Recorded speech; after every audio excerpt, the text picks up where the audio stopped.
So we're ready to transition again. So in the old days, we had Robert Bly and James Hillman and other speakers come in and share some thoughts and ideas. And we often used to joke that the conference was often about whatever Robert was working on in analysis or what he'd read is what we get. Yeah. So this time around, Tim and I are going to try to follow a little bit in those footsteps and walk down that trail. And so this morning is Tim's turn. Yeah.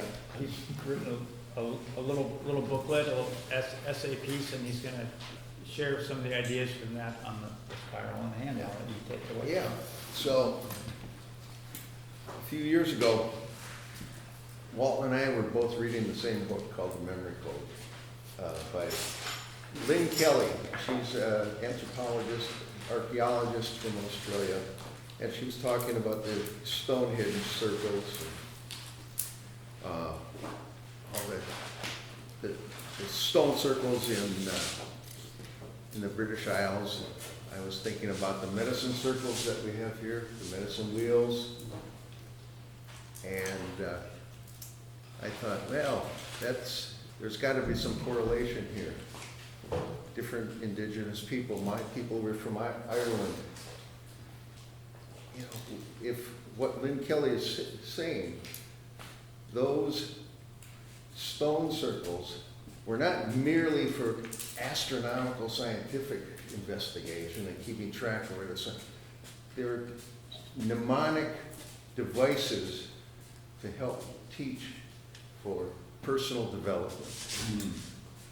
The henge, which is the ditch, around at every stone, they would have a little gathering, and that stone became a mnemonic device for the development of the individual, and wherever you were in the cycle of development, you moved to the next stone. And I'm thinking, oh, the medicine wheel's got to be the same. I've been up to the medicine wheel in the Bighorns 30 years ago, and it's all fenced off, and the prioritizer are there and everything. And I was lucky because I was there on summer solstice, and I walked through the knee-deep snow to get there up at the top of the mountains, and there were a group of people there.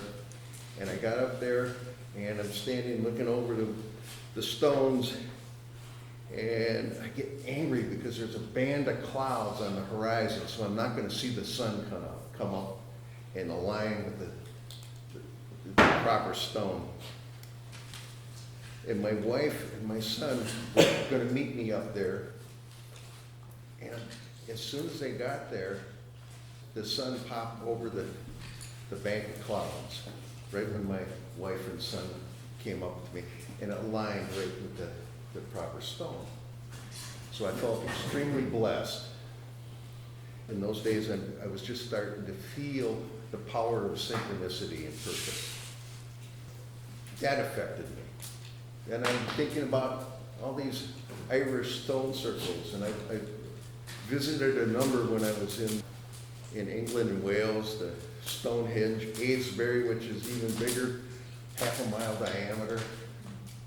That stone circle. Then Walton was up in the Orkneys. There was a stone circle there, and I was small stone circle in Gatwick, Wales, and in Devon. And I thought, these things all have a connection. And I was reading a book by Fred Manfred, who was about 15 years older than Robert Bly, lived down in southwestern Minnesota. His daughter, Freya, is a little bit older than myself, and she's a poet and a friend of mine. And in one of Fred's books, he was a novelist, but his novels are more poetic than most novels. But I found this, and I use it as an epigraph for the essay. It was from all these that you were formed, and as to all these you must return. Life is a circle. The power of the world works always in circles. All things try to be round. Life is all one. It begins in one place, it flows for a time, it returns to one place. The earth is all that lasts. I'm thinking of the circles, I'm thinking of the circles, and we've talked here before about how, those of us from the European side of the world, our minds are taught to be in a line. We may not live in a line, but that's what we're taught. Our indigenous brothers are taught to live in a circle. That's why we have the medicine wheel. And as I was thinking about all these things, of course, in the pre-literate Europe, they had the stone circles. Walton has a great book about when that occurred with the Gilgamesh story. When suddenly we stopped living with the oral culture and the circle culture. And we got disconnected from that. And we started paying attention to all the scientific explanations for everything. Everything coming out of the intellect. But we forgot things. And Miguel's been talking about this for a long time. We have to have relationship. Life is relationship. What did we witness here? We witnessed something physical. What's it related to?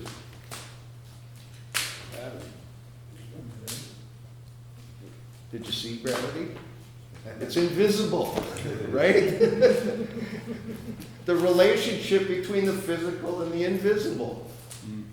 So one of the other things that I've been studying for a while is cave art. What is probably the most ubiquitous piece of cave art? Let's go. Yeah. It's the hand, right? All over, all over. Found a poem by Robinson Jeffers that I want to read about that. It's much deeper than that. Where are you, Mr. Jeffers, here? The title of the poem is simply Hands. Inside a cave in a narrow canyon near Tasahara, the vault of rock is painted with hands. And I'm sure you've seen this all over, it's all over the social media. The vault of rock is painted with hands, a multitude of hands in the twilight, a cloud of men's palms, no more, no other picture. There's no one to say whether the brown, shy, quiet people who are dead intended religion or magic, or made their tracings in the idleness of art. But over the division of years, these careful signs, manual, are now like a sealed message saying, look, we also were human. We had hands, not paws. All hail you people with the cleverer hands, our supplanters in the beautiful country. Enjoy her a season, her beauty, and come down and be supplanted, for you are also human. Those people way back there.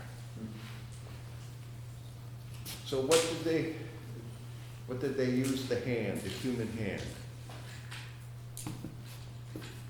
A couple years ago, I was watching a video, and I had been following this Navajo man who does these Navajo tradition YouTubes, and this one little 10-minute video, he says, in our tradition, the Navajo tradition, the 5 fingers represent the 5 senses: taste, hearing, smelling, touching, seeing.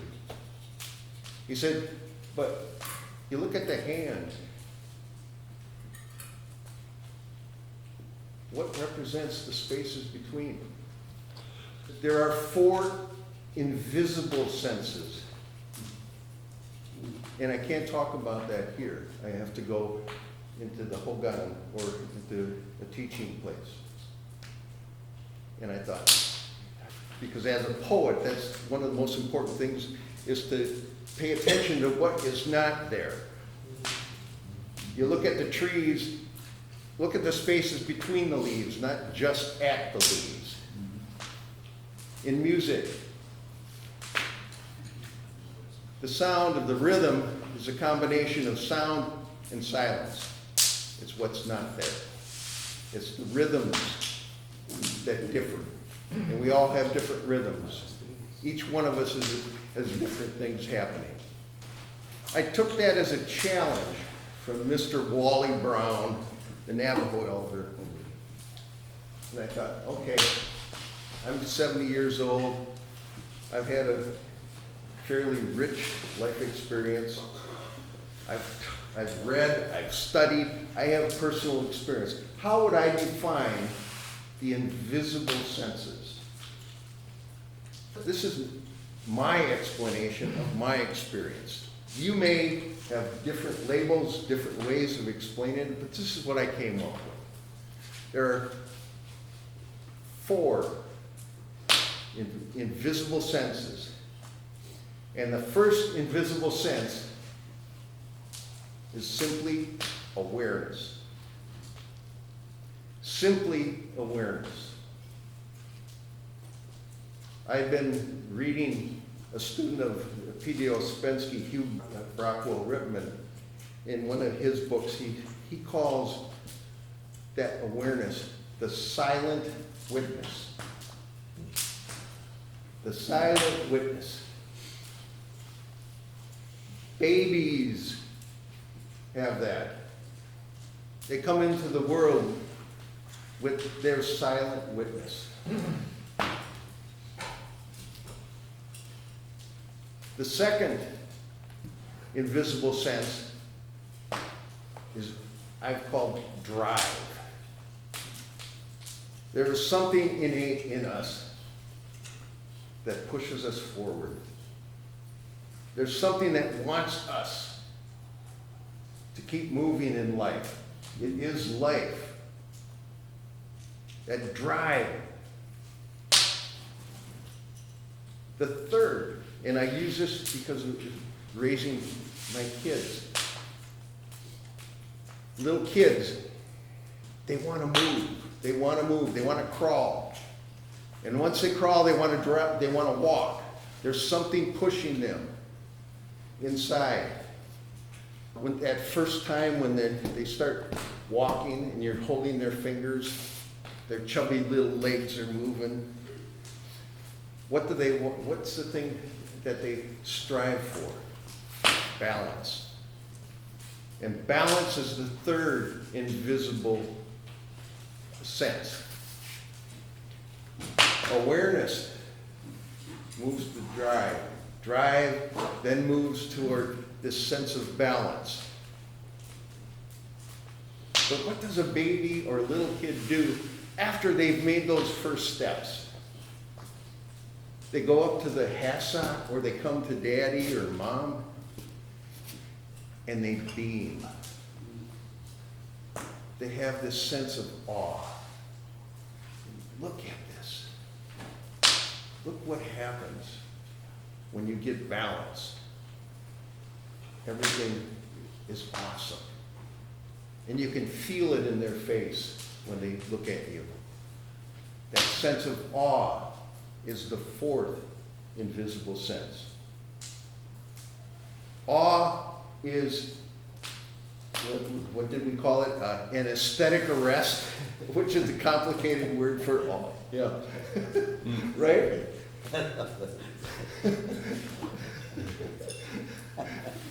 But that's like the inhalation. And then the exhalation is reverence. Awe and reverence are two sides of the same coin. So, and once you have that sense of awe and reverence, you've gone around the circle. So let's say awareness is connected with the rising sun. All of a sudden there's light. I'm aware of the light. You move around a little further. As you become more aware, there's more light. And then drive is connected with the south, the heat. The sun is working on all of this stuff inside of us. With the flesh and the awareness, it's heating things up. And heat and drive and awareness leads to curiosity, maybe ambition. And so many young people get so caught in that. The drive.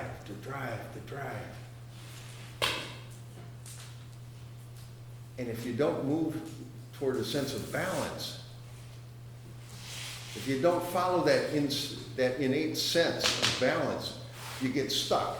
And so many of our peers got stuck in the heat of the drive. It's an addiction, you know. And what is the work of Bill W? It's arriving at balance. It's a way of counteracting that addiction. Got to come back to balance. The third side, the setting sun. The setting sun, as the sun goes down, you're starting to get to, once again, evening, night, daytime.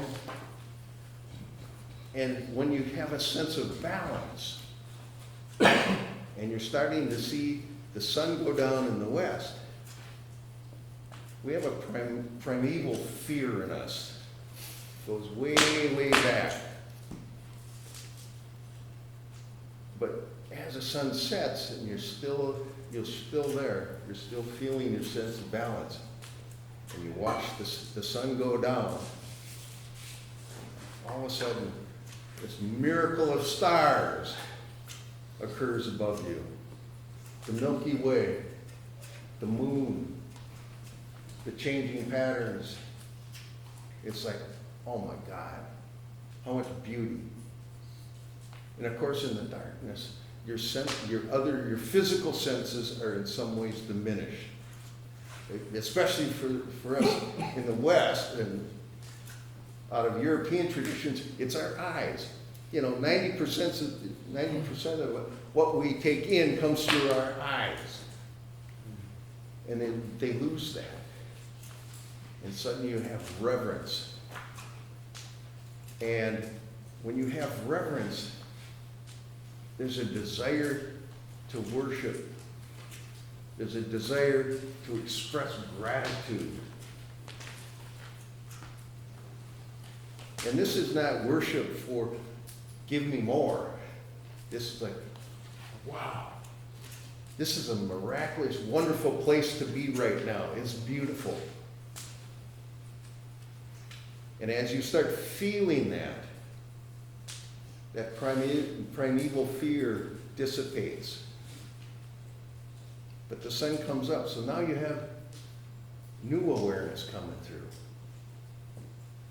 The dream that we had last night, suddenly it comes in the morning, it's like, oh, what was that dream? And you start figuring it out. The dream brings more awareness, some more information. It starts us in the cycle again. And we start going, and every time we grow, or every time we go around the circle, and the circle is based upon the turning of the earth. This is one of the basic things that our kids are not taught to pay attention to. How many children know which direction is east and west? Where's the sun come up? Where's the sun go down? Have you been able to see the stars?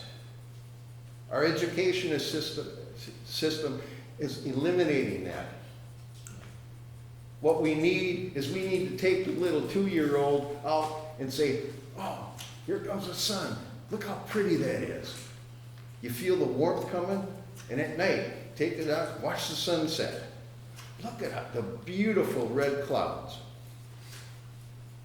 And the more we teach our children those kind of things, and take them out at night, show them the moon, the stars, you give them that sense of awe in education. My wife works in inner city school with pre-K kids. They have an incredible amount of knowledge. Energy, and not a lot of knowledge. Because for whatever reason, they're dumped off at school. We got 3-year-olds in the school. Get on the bus at 8:30 in the morning. 3 and 4-year-olds, they get off the bus at 4:45 in the evening. My wife in her classroom, sometimes there's 2 TAs. My wife's a TA, the teacher, 3 adults for 18 kids. You know, something's got to change there. But I'm digressing. That's my rant right now. I got to get back on this. Got to come back to. You having fun? Yeah.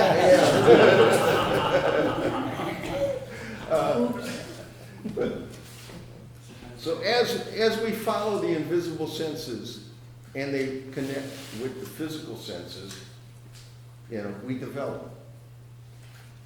One of the things I love about poetry is there at the nexus between the physical and the invisible. Mm-hmm. Mm-hmm. You know, the best poets connect both of them with great beauty and great feeling.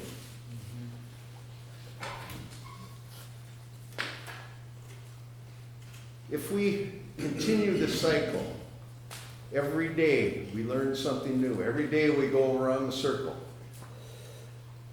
In our, let's say, the greedy capitalist system, they go from awareness to drive, then they go to balance, and they go right back across to the start. They forget reverence. They forget awe. They ignore all the beauty. They ignore the art in our political systems, in our monetary systems. They miss that. Just in the same way, the addict gets stuck at the south and wants to bypass balance and go right into worship and awe and reverence, where you're expanding or contracting. But the sense of balance is, how many rock stars do we know that died of drug overdose before they're 30? Because they got so, this is so fantastic, you know, and so they were using something to quiet down, and then bypassing the sense of balance. So we have to continue the circle. We have to follow this particular pattern of development for our inner being in the same way that we follow patterns for our outer being.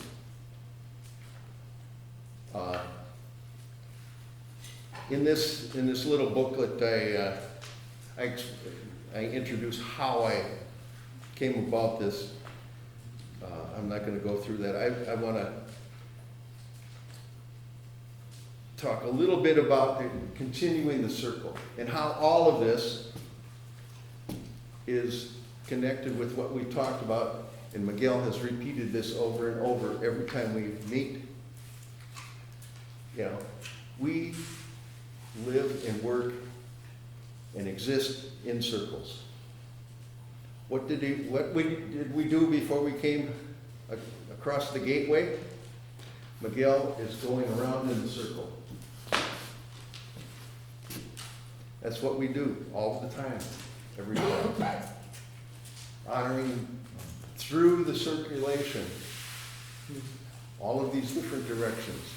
You can go online, and there are other teachings about the medicine circle from different people, and it's all valid information. I'm just speaking from my personal experience. This is what's coming from me. And it does not, I don't think it contradicts what others are saying in their way. And they're not contradicting me. It's just a different language. It's a different translation of what we experience. And that's another thing I found through poetry. Poetry led me to all this. It's in the translation of things that, you know, my translation is truer than his. You know, my word is more accurate than yours. So I want to get rid of that sense. So, you know, if you have, it's like a personal religion. If you have a personal way of connecting to the source, religio, linking back, you know, I honor that because that's your experience. So after I worked with these four invisible senses, I decided to ask my wife. I said, working with children, what do you think children need? What are their basic needs that they should learn? And it was like an instant response. Boundaries, manners, morals, and prayer. So, it all of a sudden, bang, it fell right on top of that circle, on top of those directions. Awareness, boundary. What does a child learn? At the very beginning, it's the mother, me. But there's a boundary between us. Father, son. That simple boundary. How do you navigate boundaries? With manners.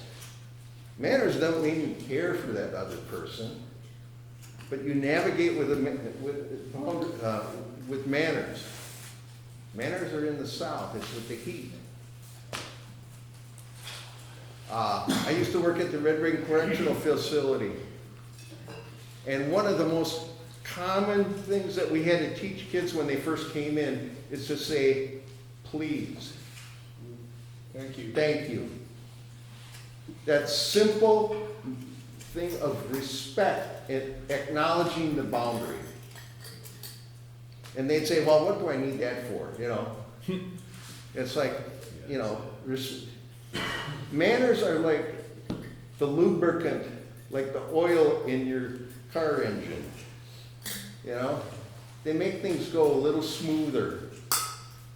And like a car engine, if you don't have manners, things get hot. Friction builds. And pretty soon everything seizes up. First gateway to violence. Yeah. But manners, they lubricate that. So we had to teach them manners. One of the classes that I taught was called Moral Judgment. And it was developed by some fellows at Ohio State, and I won't get into the specifics. But they said there are 4 levels of moral development. And this is what our curriculum was focused on, these 4 levels. And so when a student came in, the caseworker would identify where he was in this circle of morals development. And the first one was might makes right. The first level of moral development, might makes right. I'm stronger than you, I can tell you what to do. I have more power than you, I can tell you what to do. Should run for president. Yep, that's the first level of moral development. And these guys that come in and say, well, you got all the power. Yeah, we, you know, in an institution we had the power, but we're here to help you increase your power. The power differential doesn't have to manage that way. We're gonna work with you so you can make it easier in your life. And the second level, and because we had classrooms, cottages where we had guys at every level, we'd say, okay, watch these guys. So the second level of moral development was, scratch my back, I'll scratch yours. Let's make a deal. That's like manners, right? I'll give you this if you give me that. That's right. It's transactional. You know? And it's like, just watch that guy, you know? And if you say please often enough, if you follow these manners, you don't have to give a shit about me at all. But you're gonna get more benefits. You're gonna get more out of this thing instead of keeping your mouth shut and saying fuck you all the time. And the sociopaths, they understood that right away. The sociopaths are some of the best ones with manners. So then there's the third level, and that's morals area. That's a moral development, and it's like, do unto others as you would hope they do unto you. It's no longer transactional, it's about this sense of hope, this sense of, okay, I'm going to do this for the benefit of myself and you, and hopefully, you know, it'll make it easier on all of us. It's easier to live together because you've lowered your expectation of other people, which is, in my mind, is one of the problems with all of our religions. High expectations. Let's just lower those expectations, but act with hope. Treat others as you would hope they treated you. Again, do you feel the balance? Because suddenly you're caring about that other person. Unlike manners where you don't care, it's just all transactional, functional. Suddenly you have this moral development and you're finding balance between yourself and the others around you. You see how this is fitting the circle? How it's fitting the four directions? So the fourth level of moral development that we worked with, they called it giving back. I'll just call it service. That's giving yourself, giving your life for the people around you. And in those ways, we use all sorts of different examples. You know, the easiest, quickest one was Jesus, right? Or Martin Luther King Jr. People that gave their lives. And then I'd say, well, how about that 14-year-old boy that has to stay home, take care of his sick grandmother and his 3-year-old little sister, has to stay home and can't do all those things. He's giving his life for that family. That small area. He's serving his family, his grandmother, his child. He's giving up his friendship, maybe hoping someday he'll be able to do that, reconnect with the others. But that's service. So we've gone around the circle again, because service is when you bring all this awe in. You're aware of the bigness of things and the smallness of things, and you're reverent in your prayer. Now, not every 14-year-old that's staying home has that, but I have met a couple. So we keep going around the circle. Well, what's happening? This isn't just a circle on the ground going around and around and around. This is going upwards. It's that coil. Remember I mentioned the coil? The energy coil that goes around and around creates more and more magnetism, the more power that goes through that. And what is a coil? It's a spiral. You know, there's a direction. It's going this way, it's going downwards. Biology is filled with spirals. Thomas Smith, who was here yesterday, had a poem about spirals. And I'm not going to be able to find it quickly. I live my life in growing orbits. That's another one, yeah. Okay. That's another one, real good. Right. It's the spiral. The Milky Way, a spiral. If we were able to go out far enough, we could see that the Earth's orbit is a spiral. You know, we're taking this on faith. What we do know is that the Earth turns. We do know that the sun and the moon turn. There are all these different spirals occurring, all these different coils. The universe functions with the spiral as far as we can tell. So we've got these four things, inner development, we've got the invisible senses. There's also the, let's see, what was the other?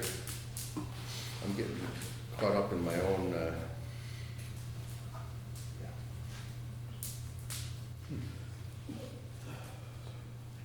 yeah.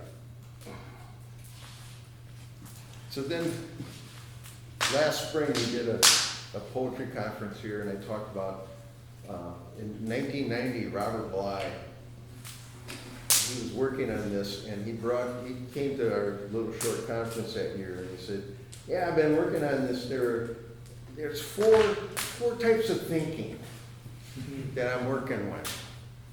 The first one is concrete thinking. You know, facts only. When I worked at the correctional facility, our incident reports had to be facts only. No opinion, no emotion, facts only. The best journalists do that. They should do it. The best law enforcement people are supposed to do it facts only. You know, it's concrete thinking. And Robert used a poem by Michael Dennis Brown, who was my professor, about watching a lamb being born. It's in Rag and Bone Shop. And there's almost no emotion expressed. It's just reporting what's happening. But towards the end of the poem, he mentions that Mimi is watching, and Mimi's pregnant. And he's there with his older mother.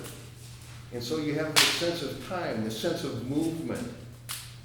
And then he reports how the herd of ewes are coming to watch the ewe and the newborn lamb.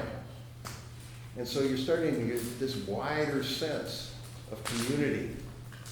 And there's a movement. So then Robert used a poem by Sharon Olds as the second type of thinking, which he called emotional or psychological thinking. And he, as a poem, for poetry, he used Sharon Olds' poem. It's Saturn, about the father taking over the house with his emotions. Eating his children. And is eating, swallowing their emotions, yeah. But since it's a men's conference of poetry, I used an Alden Nolan poem about Alden Nolan struggling with his son. So, pardon? Only when my heart freezes. That's it. Yeah. Only when my heart freezes. Where I want to read that because Alton Mull is one of my favorites also. Only when my heart freezes do I cover the power to hurt the enemy as you and I can hurt each other, my son. With a thoughtless word, a careless glance, an unexpected departure. You crush your tears with your fists. Every door in the house bangs shut. And I too am afflicted, like the refugee orphan who leaves a full table with bread crusts to hide in her pillow. We understand why Johnson gave that terrible shout when Boswell left him without a word and galloped ahead to search out an inn, a famous literary event. Quote, if you had not come back, I had never spoken to you again. That's what Johnson said to Boswell when he came back.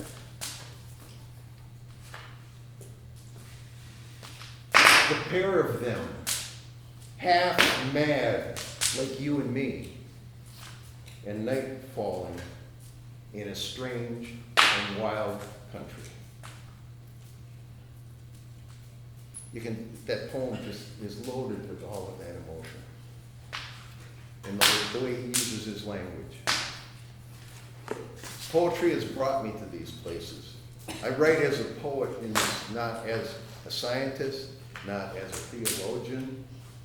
This is from my experience as a poet, and I use poems as examples.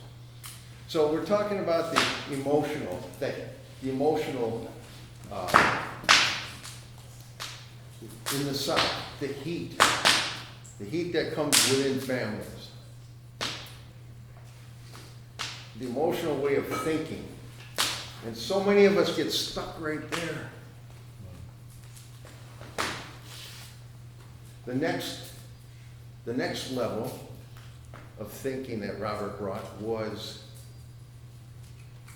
metaphorical thinking. Scott, we were talking about that yesterday. Metaphorical or mythological thinking. And we use mythology to help explain some of those things, bring balance into our beings, to explain those things that our day-to-day language cannot explain. We use mythology. You know, that's what archetypes are all about. It's a mythological explanation. And many times in these groups, we get stuck there, right there, with mythological language. There are people that come into these circles and they say, well, you guys have your own language. I don't know what you're talking about. Because we understand the metaphors and they may not. And I used a Gary Snyder poem as the example of this one.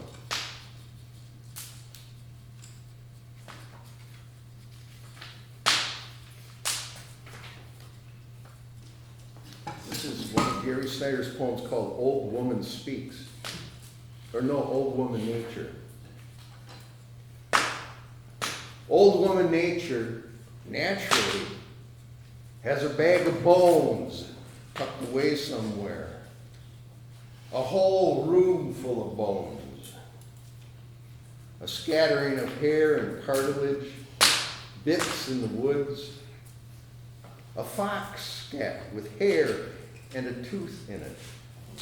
A shell mound, or a bone flake in a stream bank.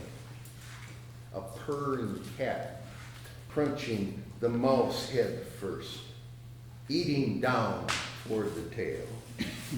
The sweet old woman calmly gathering firewood in the moon. Don't be shocked. She's heating some soup for you.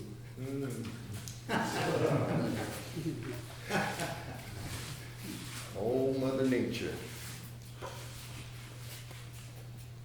Then Robert, he back in 1990, he kind of stopped and he said, When it comes to ritual thinking, the fourth type of thinking, that is so far out. That's crazy. We don't get that yet. But he said the fourth one is called ritual thinking. Since Robert didn't get any further, and as I was starting to understand this better, of course, he's losing, the ability to explain to me what it's about. Maybe some others that were closer to him did, but this is what I believe it is. Ritual thinking is like a New Orleans burial ceremony, where the whole community is carrying the casket to the graveyard, and they're walking slow, and they're saying their prayers or whatever their chants,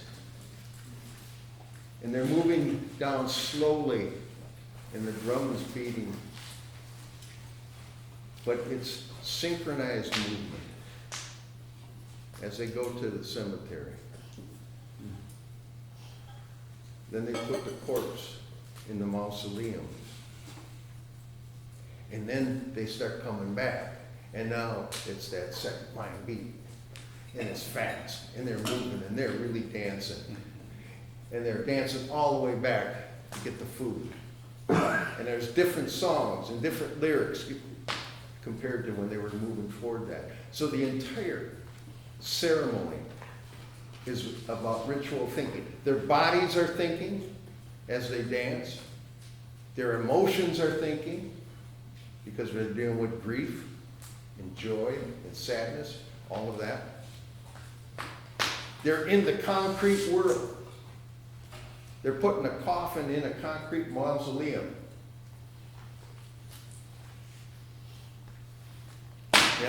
And there's all sorts of myths surrounding this, all sorts of metaphorical thinking going on. All four of those things are happening at the same time. And every once in a while, we do that in this group. I think there's a few people that may understand that's what we're doing. And I'm just saying, I think this is what we're doing. I think this is what we do in the wintertime when we have our ritual out here. And we light the fire. And we're singing that song as we go down into the shrines. And we pour whatever it is into that shrine. And then we come back. And then we get back up here. The song changes. And we're dancing around in that circle in our own peculiar way. And a bear might come out of the woods, right? I remember one time coming up out there and dancing around. I look up and there's Orion, the constellation up there in the sky. That old hunter is looking down at us. We're doing ritual thinking. That's what men's work is about. For me. This is my personal experience. You may have other ways to explain it. You may have other descriptions on the circle. You may subdivide every quadrant into smaller and smaller sections and explanations. But the four directions are nodes. And all of this goes on. And you can use this pattern for almost anything that is living or dying, anything universal. The four types of human existence: childhood, adulthood, elderhood, and ancestral. They line up on that circle in the same way. That's how I see it. Wally Brown, the Navajo, has 4 ways of being, and they line up on the circle. Okay, this is the stuff that I am assuming my ancestral Irish predecessors were doing in Ireland around their stone circle. And if they didn't do it, works for me, you know? What I've done at home, I have a garden plot that is circular. I've put a different color stone in each of the directions. So every morning, now that I don't have to rush off to work at 7 o'clock in the morning, I take my cup of coffee and I walk the circle. Remembering these things. Where did I get that? The first time when I had my farm, Martin Preptel said, you know, one of the things that the old Irish kings used to do is every year they would do the gambit around their kingdom. Once a week I would do the gambit around my pasture and my house, just to remind me and connect me with that land, with that place. Which took me back to when I was a tortured teenager and 20-year-old going to the university trying to figure out things.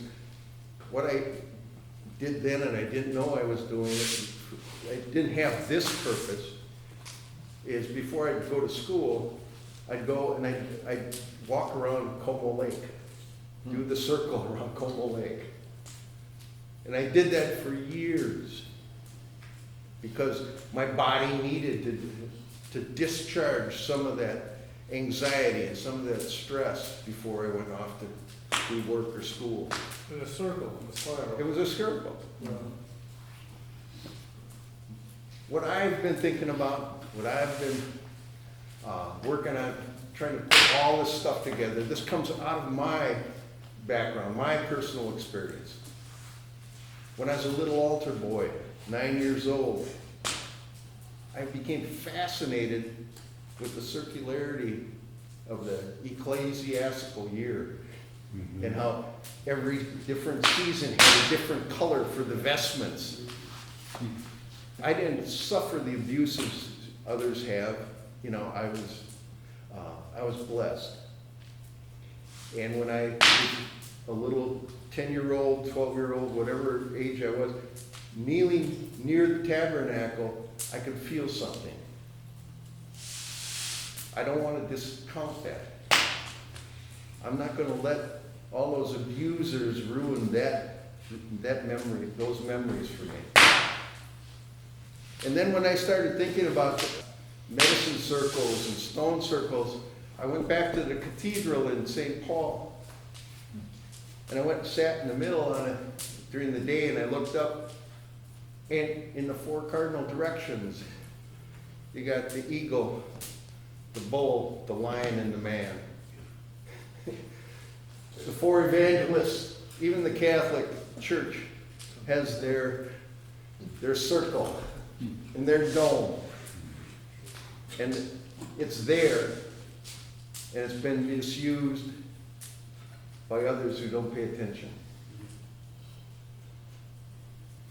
What's the poem? Is it by Rumi? Maybe it's Machado. I can't even remember the poem where, yeah.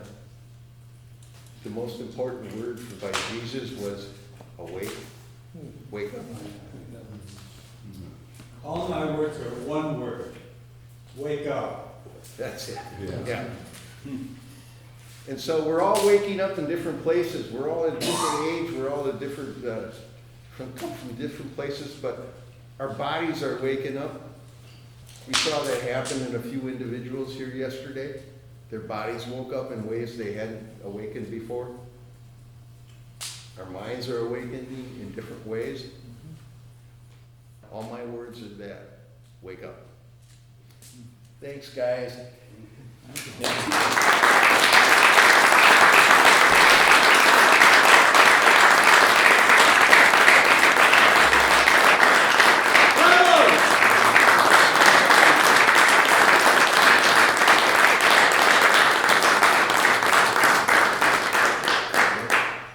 Yeah. Just before we lose the the thing here. I want to take a break, and I hate to stand in the way of it. You brought the poem about being a lamb being born, and I don't know that I can leave this circle, this part of the spiral, without that coming into the room. I queued it up. I'm happy to hand it to you. I'm happy to read it. Whatever. Go ahead. Do it. Yeah, You read it. I'm actually going to read the little couple sentences that come before it in the rag and bone shop. I'm not sure which one of our triumvirate. Robert did it. Okay. Right.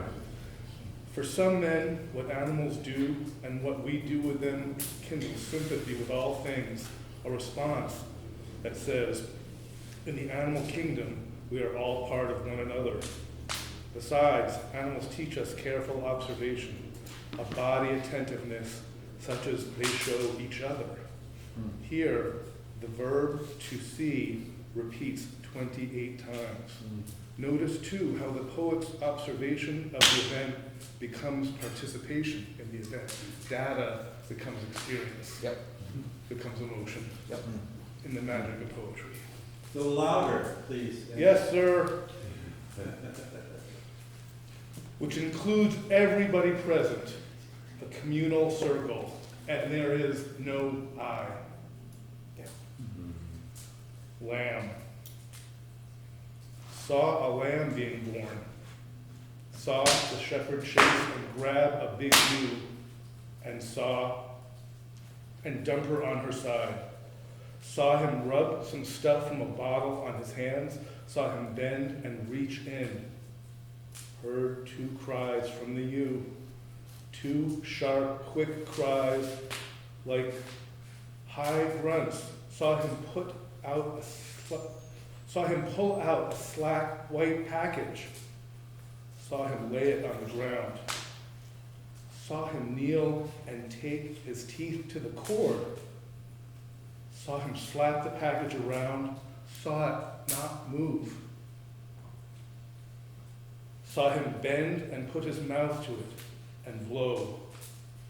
Doing this calmly, half kneeling. Saw him slap it around some more. Saw my mother watching this. Saw Angela. Saw Peter. Saw Mimi with a baby in her belly. Saw them standing in a row by the dry stone wall in the wind. Saw the package move. Saw it was stained with red and yellow. Saw the shepherd wipe red hands on the ewe's wool. Heard the other sheep in the meadow calling out. Saw the package shaking its head. Saw it try to stand. Saw it nearly succeed. Saw it have to sit and think about it a bit.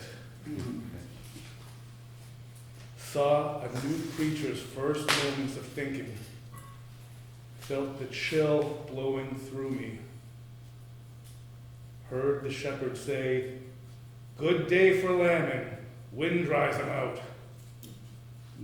Saw the package start to stand, get halfway, kneeling. Saw it push upward, stagger, push, and make it. Stand, standing. Saw it surely was a lamb, a lamb, a lamb. Saw a lamb being born.